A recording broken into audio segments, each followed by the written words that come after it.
Hello everyone. This is a non-conventional video because this is actually a collab with a fellow named Dogmathic.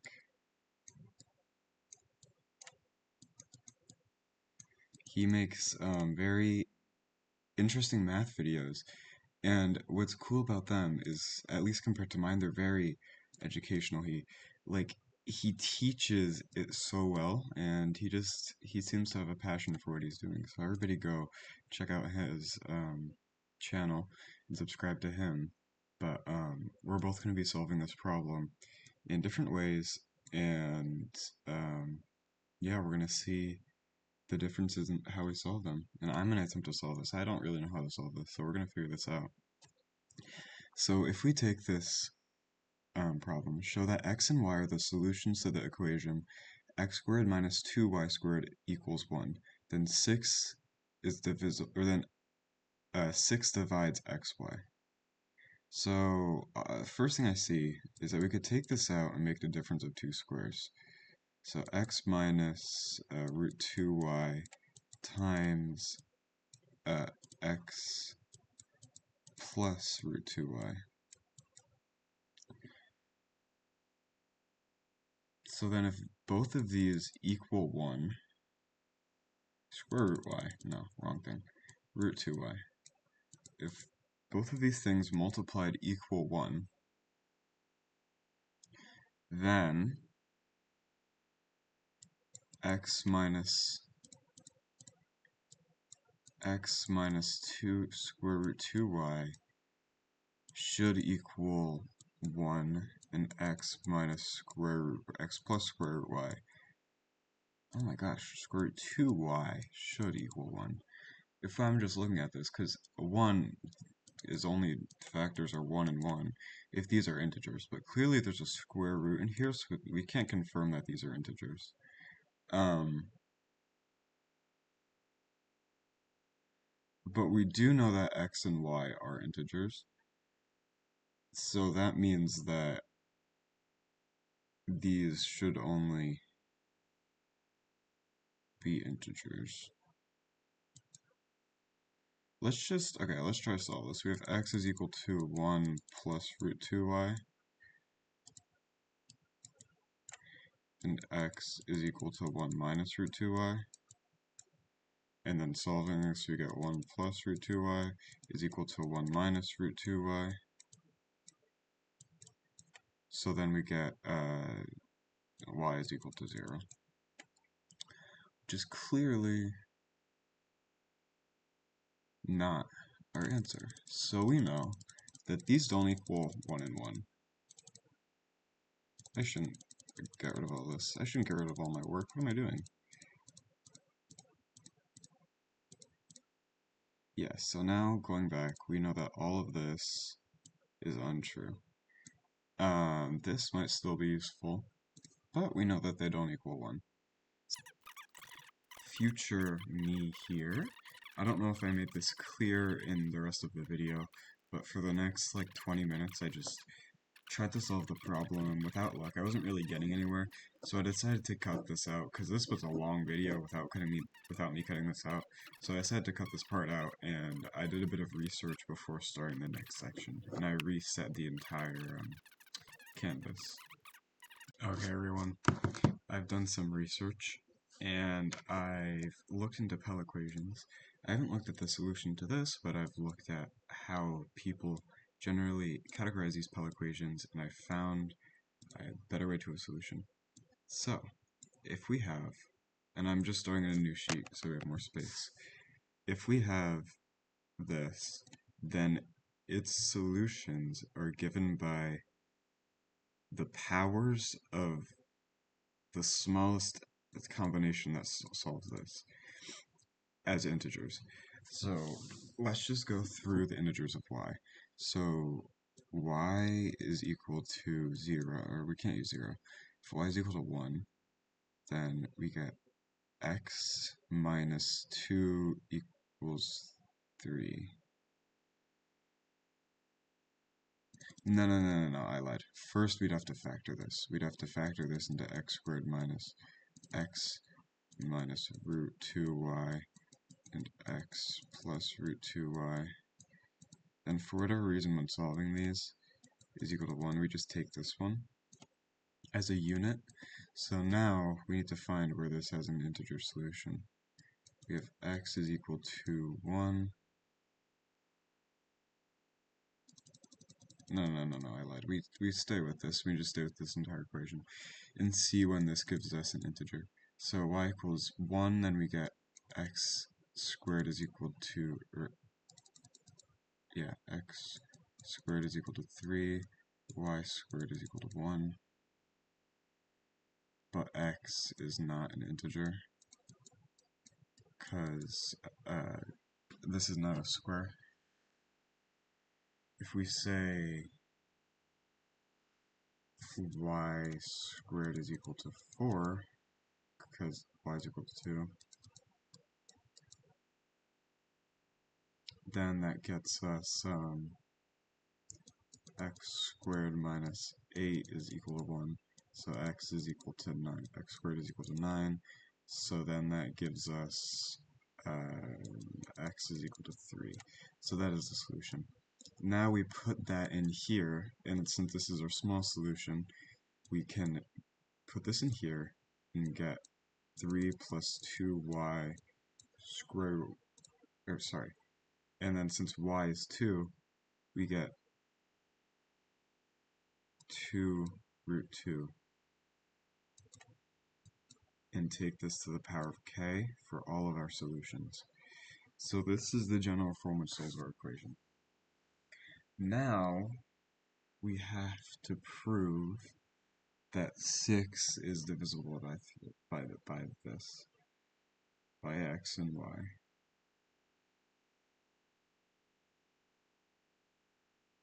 Wait a second. Guys, sorry. Okay, guys. Yeah, I was just checking. So, these are our solutions for x and y. For x and y are integers. This is our solution. So if we say k is equal to 1, of course we get this. K is equal to 2, then we get another thing which provides us with solutions. And then we keep going. Okay. So, now we need to find the factors of 3 and 2 in here. So, what should we? I'm thinking that we should use logs with this, but I'm not entirely sure. Logs, I'm not talking about mods. But, let's just go for it. What did I prove before? Let me check. Did I proved stuff with 3, or I was trying to.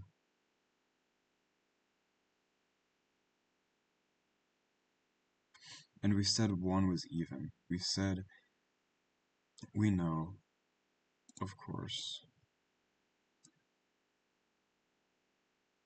Well, now that we look at it this way, it seems almost trivial. No, it doesn't, I lied. I was going to say, because this is a power of 3, this is a power of 2, of course, we're going to find the factors, but no, it's not that complicated, because this is going to factor into, this is like a binomial almost. So, now, why don't we reprove, just to make this part complete, that one of them is divisible by 2. So if we have this, we're just going to rewrite it mod 2. So x squared minus y squared is equal to 1 mod 2.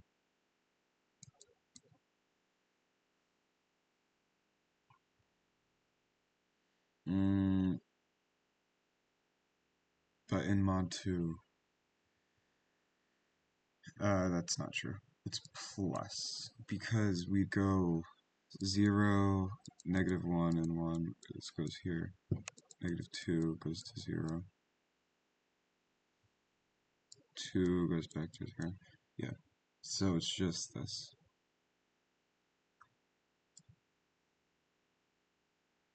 And since we know x and y are integers,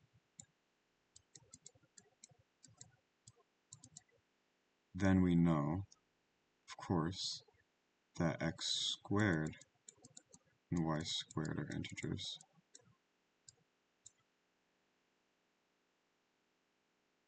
And they're positive integers, of course. So that means that if x squared plus y squared is congruent to 1 mod 2,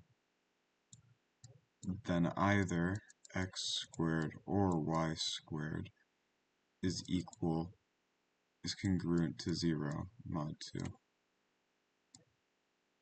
2. And of course the other one is congruent to 1. But since we have one of these is equal to 0,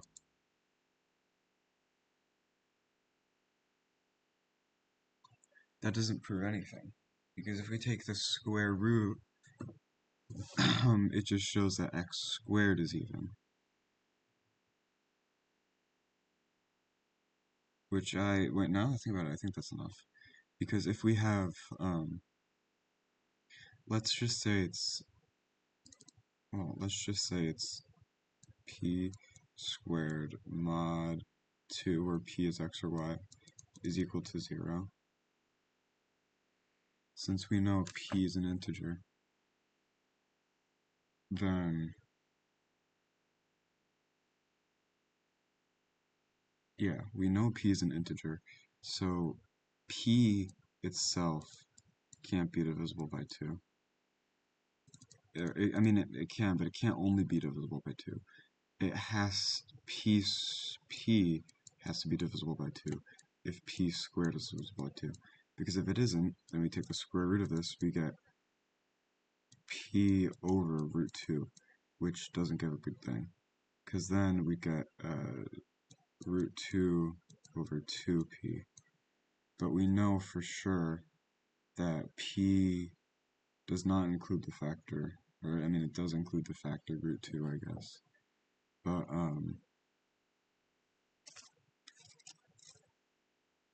it includes it twice.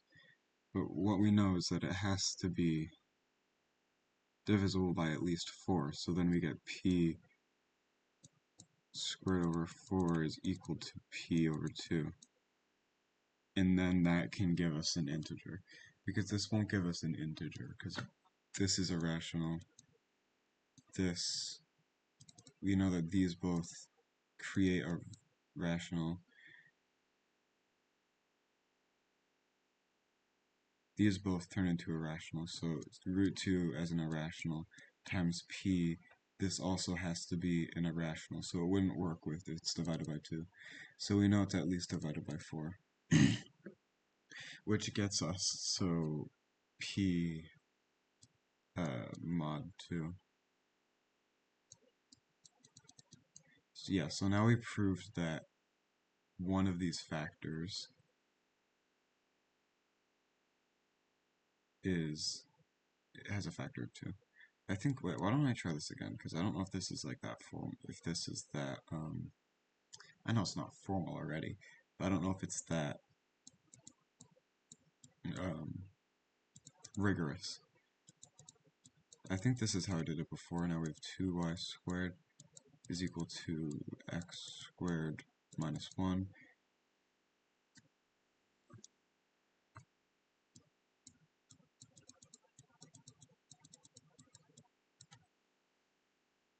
Oh no, this proves that this is odd. Oh, and now we have it. Because x squared... No, I don't know. I don't really know. I'm just gonna go with this. I think this is enough. So now we have a factor of 2. Now let's rewrite this as a factor of... Now let's rewrite this mod 3. So we have 3 plus 2 root 2 to the k mod 3.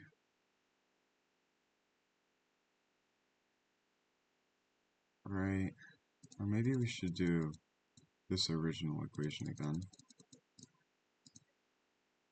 X squared minus 2y squared is equal to 1.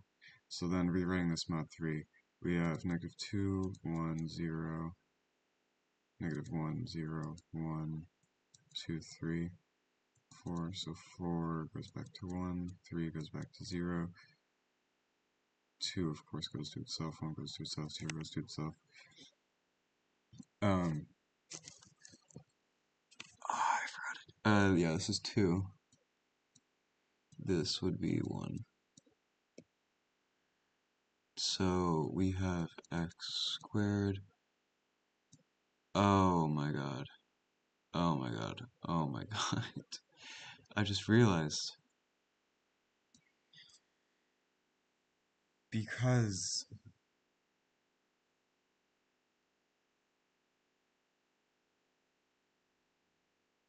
I didn't prove anything here. I didn't prove anything here. If this would be 0, so we just drop everything there. We have x squared is congruent to 1 mod 2, which means that x is congruent to 1 mod 2, which means that x is odd. We don't know anything about y.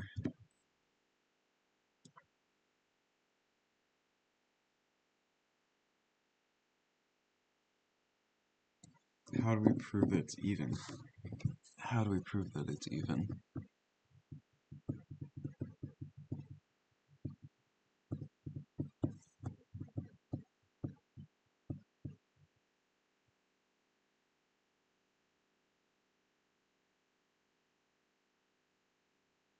Since we know x is odd, all we need to prove is that y is even.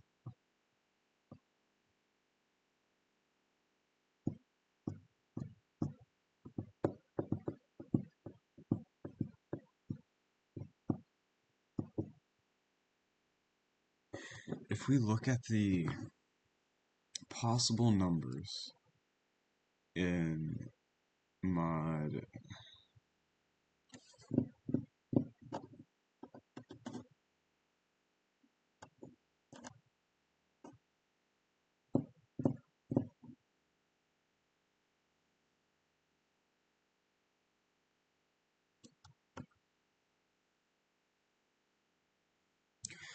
maybe we should look at a different mod. And then a different, since 2 didn't work when applying it to the equation, let's try 4. And then we can keep going 6, 8, well, I mean, we could try 6 right now.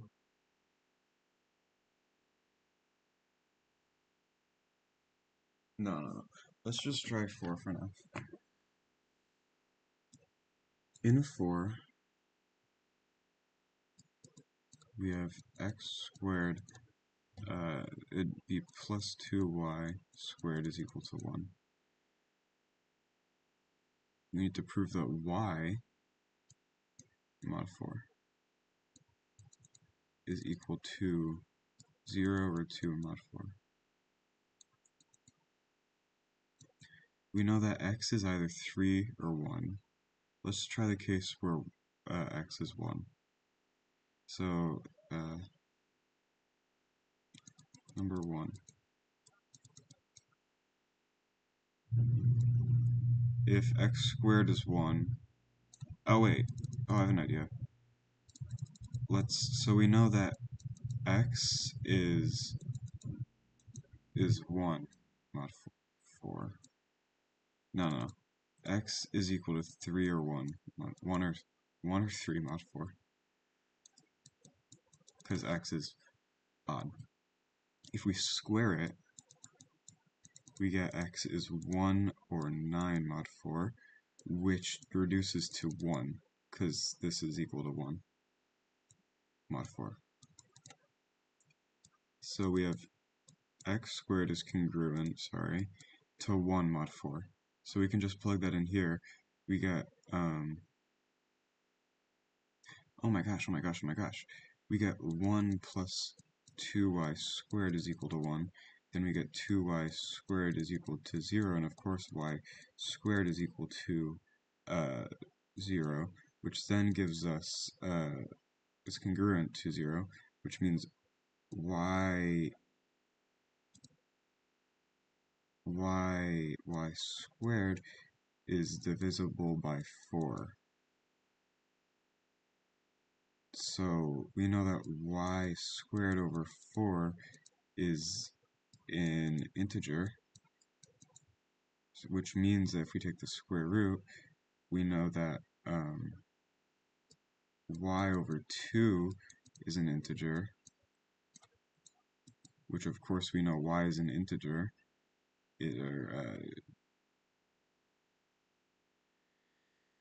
Do we know this? We know y squared over 4 is an integer. We know that the square root of y is an integer, so we know that this is an integer. Can we tell that it's divisible by 4? If we have y squared is equal to 0, yeah, then we just take the square root.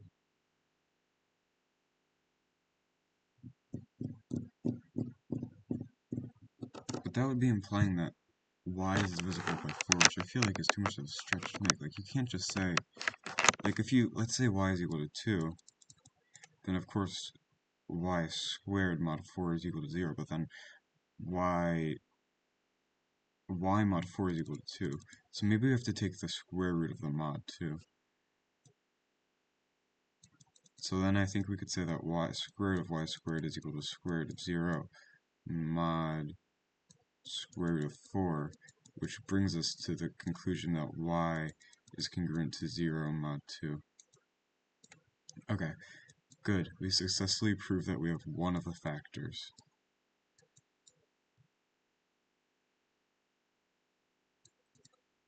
Okay, now we just need to prove that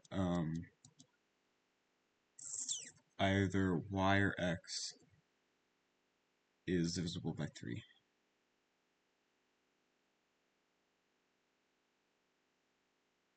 Okay, going back to this equation we had here.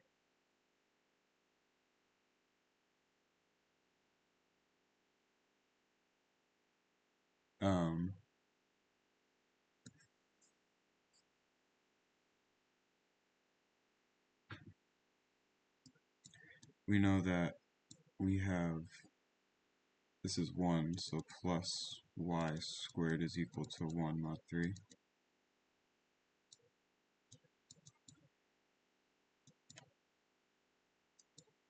Okay.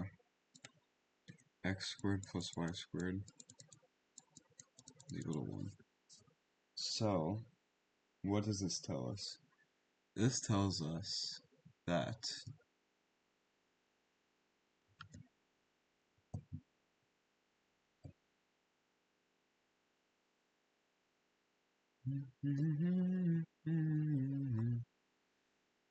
why don't we do the thing that we did here? Where was I?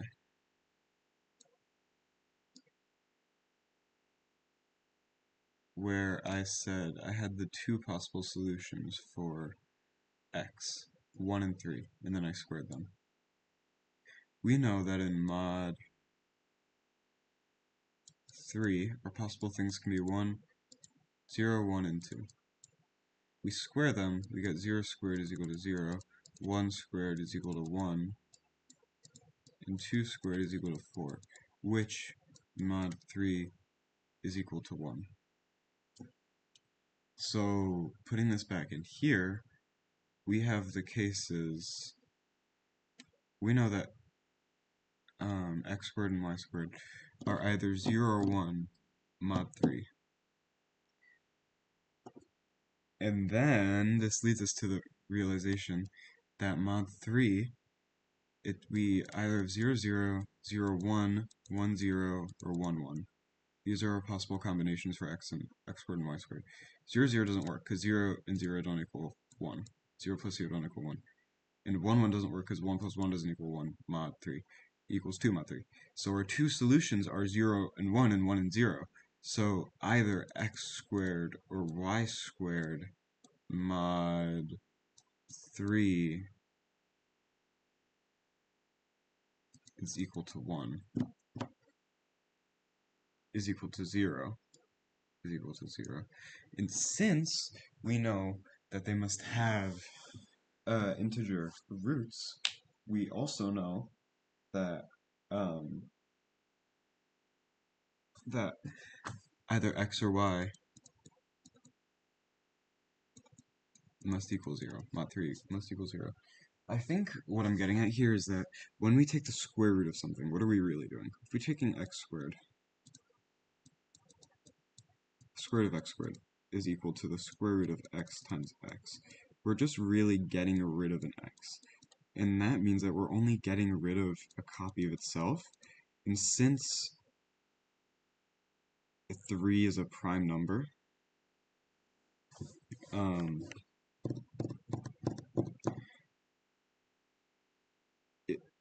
x squared can't include one copy of 3.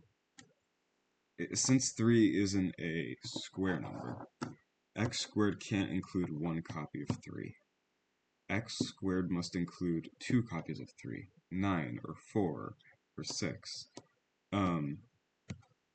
Because x squared, when the square root of course leads to an integer, which means that you're getting rid of one of each of its prime factors. So you have to have at least one left over of each of its prime factors, which means that it has to, or you're getting rid of half of its prime factors, which means that it must be an even number. So these must be true. This must be true.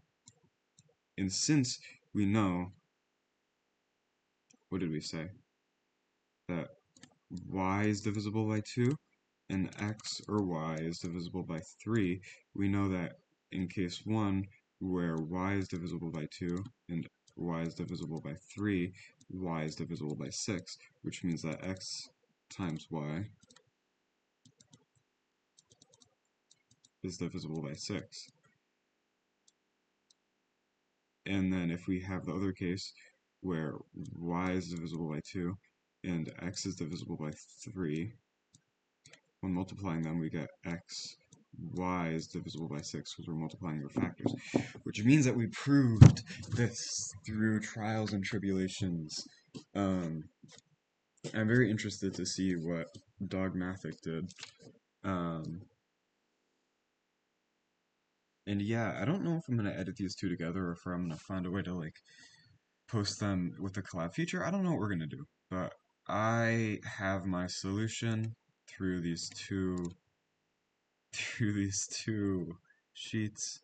And again, thank you for Dogmathic for contacting me. This is a great idea, and this is a great problem. I love his videos. He probably has a much more in-depth and formal proof than me. I'm just like trying to show it somehow to you guys. But and I never really used the thing I found through research, which was this thing. I just was able to solve it on my own. But yeah, thank you guys for watching. And I hope this inspires you to look at math. Subscribe to Dogmathic. Like his video, go watch the way he did it. It's much more in depth than mine probably. And thank you guys for watching. I'll see you guys tomorrow. Goodbye.